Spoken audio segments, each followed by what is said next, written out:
ನಮಸ್ಕಾರ ಸ್ನೇಹಿತರೆ, ಮಹಾಚಂದ್ರ ಯೂಟ್ಯೂಬ್ ಚಾನಲ್ಗೆ ತಮ್ಮೆಲ್ಲರಿಗೂ ಆತ್ಮೀಯವಾದಂತಹ ಸ್ವಾಗತ. ಸ್ನೇಹಿತರೆ, ಈ ವಿಡಿಯೋನಲ್ಲಿ ನಾನೊಂದು ಬಹಳ ಮುಖ್ಯವಾದಂತಹ ಮಾಹಿತಿಯನ್ನು ತಂದಿದ್ದೀನಿ ಸ್ನೇಹಿತರೆ. ಯಾಕಂದರೆ ಪಿಂಚಣಿ ಬಗ್ಗೆ ಈಗ ಹಲವಾರು ರೀತಿಯಲ್ಲಿ ಅಂದರೆ ಸರ್ಕಾರಿ ನೌಕರರು ಹಲವಾರು ರೀತಿ ಬೇಡಿಕೆಗಳನ್ನು ಇಟ್ಟಿದ್ದು ಅದನ್ನು ಪರಿಹರಿಸೋದಕ್ಕೆ ಅಥವಾ ಆ ಬೇಡಿಕೆಗಳನ್ನ ಈಡೇರಿಸೋದಕ್ಕೆ ಸರ್ಕಾರ ಕೂಡ ಹರಸಾಹಸ ಪಡ್ತಾ ಇರತಕ್ಕಂಥ ಈ ಮಧ್ಯದಲ್ಲಿ ನಿನ್ನೆ ನಡೆದಂಥ ಕೇಂದ್ರ ಸರ್ಕಾರದ ಸಚಿವ ಸಂಪುಟ ಸಭೆಯಲ್ಲಿ ಈ ಪಿಂಚಣಿ ಬಗ್ಗೆ ಒಂದು ಮಹತ್ವದ ಒಂದು ಯೋಜನೆಗೆ ಅನುಮೋದನೆಯನ್ನು ನೀಡಿದ್ದಾರೆ ಸ್ನೇಹಿತರೆ.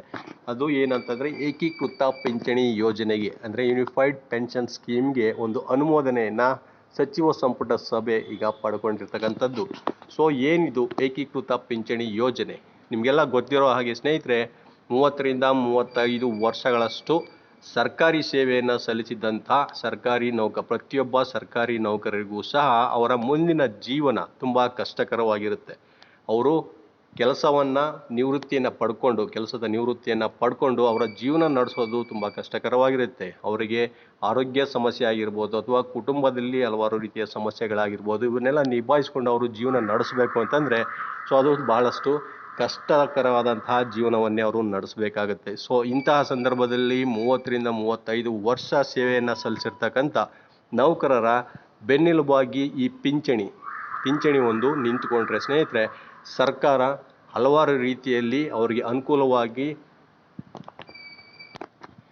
ಯೋಜನೆಗಳನ್ನು ರೂಪಿಸಿಕೊಡ್ತು ಅಂತಂದರೆ, ಅವರಿಗೆ ಬೆನ್ನೆಲುಬಾಗಿ ನಿಂತ್ಕೊಳ್ತು ಅಂತಂದರೆ ಅವರು ನೆಮ್ಮದಿಕರ ಜೀವನವನ್ನು ನಡೆಸೋದಕ್ಕೆ ಸಾಧ್ಯ ಆಗುತ್ತೆ.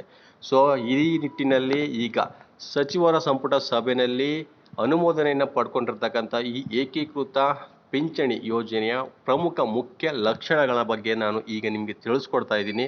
ಈ ಲಕ್ಷಣಗಳನ್ನು ನೋಡಿ ನೀವು ಡಿಸೈಡ್ ಮಾಡ್ಬೋದು ಈ UPS ಅಂದರೆ ಏಕೀಕೃತ ಪಿಂಚಣಿ ಬೇಡವೋ, ಇದು ನೌಕರರಿಗೆ ಒಳ್ಳೆಯದನ್ನು ಮಾಡುತ್ತೋ ಅಥವಾ ಕೆಟ್ಟದನ್ನು ಮಾಡುತ್ತೋ ಅಂತ. ಸೊ ಬನ್ನಿ ಸ್ನೇಹಿತರೆ, ಹಾಗಾದರೆ ತಡ ಮಾಡೋದು ಬೇಡ. ಈ UPS ಪಿಂಚಣಿ ಸ್ಕೀಮ್ನಲ್ಲಿ ಏನೇನು ಲಕ್ಷಣಗಳಿರುತ್ತೆ ಅಂತ, ಸರ್ಕಾರಿ ನೌಕರರಿಗೆ ಯಾವ ರೀತಿಯ ವರದಾನ ಆಗಲಿದೆ ಅನ್ನೋದನ್ನು ನೋಡೋಣ ಸ್ನೇಹಿತರೆ.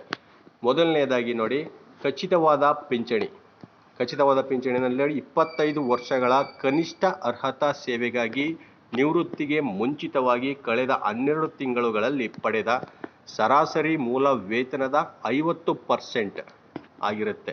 ಅಂದರೆ ಅದು ಖಚಿತವಾದ ಪಿಂಚಣಿ ನೋಡಿ ಸ್ನೇಹಿತರೆ. ಈ ವೇತನವು ಕನಿಷ್ಠ 10 ವರ್ಷಗಳ ಸೇವೆಯಲ್ಲಿರುವವರೆಗಿನ ಕಡಿಮೆ ಸೇವಾ ಅವಧಿಗೆ ಅನುಪಾತದಲ್ಲಿರಬೇಕು. ಈ ರೀತಿ ಕೊಟ್ಟಿದ್ದಾರೆ.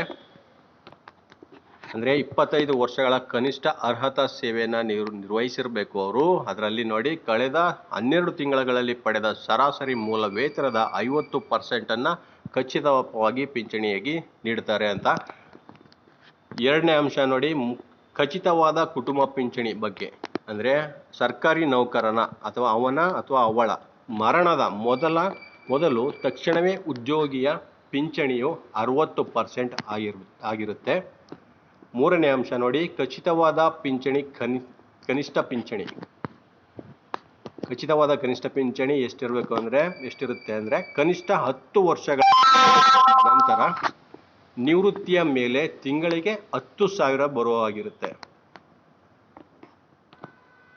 ಹಾಗೆ ಹಣದುಬ್ಬರದ ಸೂಚ್ಯಂಕ ಅದು ಯಾವ ರೀತಿ ಇರುತ್ತೆ ಅಂದರೆ, ಖಚಿತವಾದ ಪಿಂಚಣಿ, ಖಚಿತವಾದ ಕುಟುಂಬ ಪಿಂಚಣಿ ಮತ್ತು ಖಚಿತವಾದ ಕನಿಷ್ಠ ಪಿಂಚಣಿ ಸೇವಾ ಉದ್ಯೋಗಿಗಳಿಗೆ ಸಂಬಂಧಿಸಿದಂತೆ ಕೈಗಾರಿಕಾ ಕಾರ್ಮಿಕರಿಗೆ ಅಂದರೆ AICPI-IW ಅಂದರೆ ಅಖಿಲ ಭಾರತ ಗ್ರಾಹಕ ಬೆಲೆ ಸೂಚ್ಯಂಕವನ್ನು ಆಧರಿಸಿದ ಆತ್ಮೀಯ ಪರಿಹಾರವನ್ನು ಒದಗಿಸಲಾಗುತ್ತೆ.